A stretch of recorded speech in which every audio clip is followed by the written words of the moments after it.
जो मन की खोज में लगे रहे वही सच्चे प्रेम को पाता है।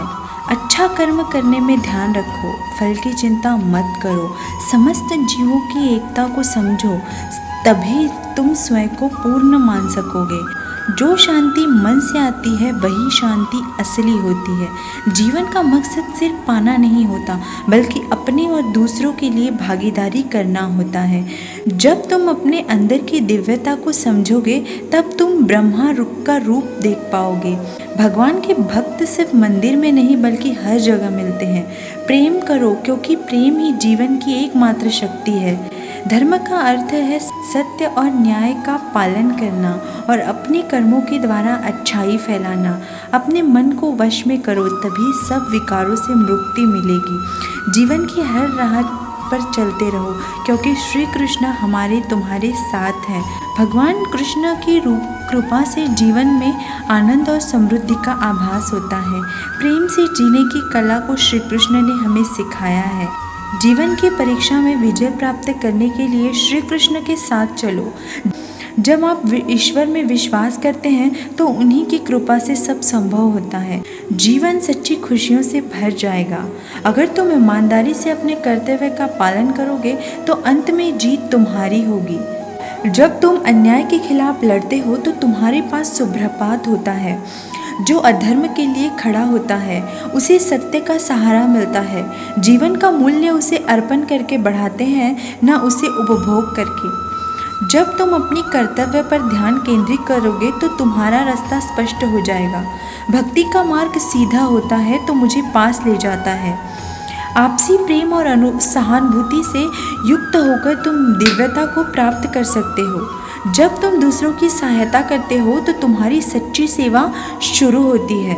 जीवन का असली उद्देश्य अंतरंग शांति का अनुभव करना है। जो भी हो रहा है अच्छा हो रहा है, अच्छे के लिए हो रहा है।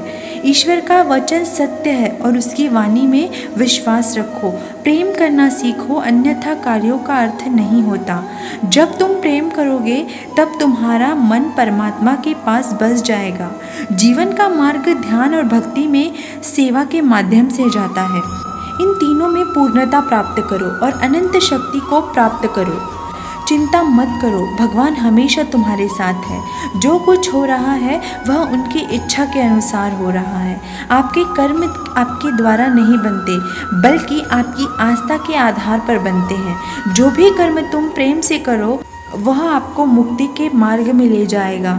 जब तुम किसी को न्याय देते हो तो तुम परमात्मा का कार्य कर रहे हो। न्याय का पालन करना तुम्हें आत्मिक शक्ति और स्वतंत्रता प्रदान करेगा। अहंकार को त्यागो, प्रेम में खो जाओ। प्रेम एक स्वतंत्र और निस्वार्थ भावना है जो तुम्हें आत्मा के समीप ले जा रही है। जब तुम प्रेम के साथ सबका भला करते हो तो तुम परमात्मा के साथ एक ही भाव में हो जाते हो। सबकी मदद करने में आनंद और सुख होता है। मन को संयमित करो और भगवान की आराधना करो।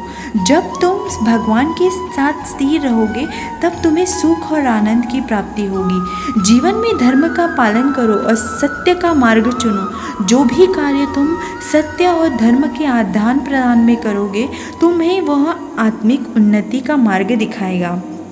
भगवान कहते हैं, जैसी आपकी भावना होगी वैसा ही आपका फल होगा। आपके मन को सकारात्मक और निर्मल रखें। जब तक हम किसी के लिए कुछ नहीं करते तब तक हम कुछ नहीं बन सकते। भगवान को खोजने के लिए आपको पहले अपने अंतर मन की शांति को स्थापित करनी होगी। अन्य भाव से भगवान को याद करें और उनके समीप एकाग्रता से बने रहें। वे हमेशा आपके साथ हैं। अपनी आत्मा से भगवान को पहचानें और उनकी दिशा में चलें। वे हमेशा सच्चे मार्गदर्शक होंगे। अपने दुखों को भगवान के प्रति श्रद्धा में धारण करें, क्योंकि हमारी समस्याओं का समाधान करने के लिए हमेशा तैयार होते हैं। जीवन की कठिनाइयों को सामना करने के लिए अपने अंतर्यामी भगवान की ओर आदेश करें। वे आपको शक्ति और सामर्थ्य प्रदान करेंगे। भगवान की कृपा से हम अपनी अवधारणाओं को संकल्प को प्राप्त कर सकते हैं जो हमें सच्चे सुख की ओर ले जाते हैं। भगवान कहते हैं, कर्म करो, फल की चिंता मत करो। जीवन में समर्पण कर्मयोग के माध्यम से आप उच्चतम सफलता प्राप्त कर सकते हैं। भगवान की भक्ति करते समय अपनी नींद, गर्व और भ्रम को छोड़ दें। आपका मन शुद्धता और प्रेम के साथ भरा होना चाहिए। भगवान का स्मरण करते समय जीवन के सभी पहलुओं में आदर्शता बनाए रखें। भगवान के चरणों में आश्रय लें, क्योंकि वे सभी कर्मों का पालन करते हैं और हमें उद्धार करते हैं। जब आप भगवान की सेवा करते हैं तो अन्य लोगों की सेवा करने में आपका आनंद बढ़ता है। भगवान के प्रति अनुराग और समर्पण की दृष्टि से आपको जीवन की सभी चीज़ें संगठित हो जाती हैं।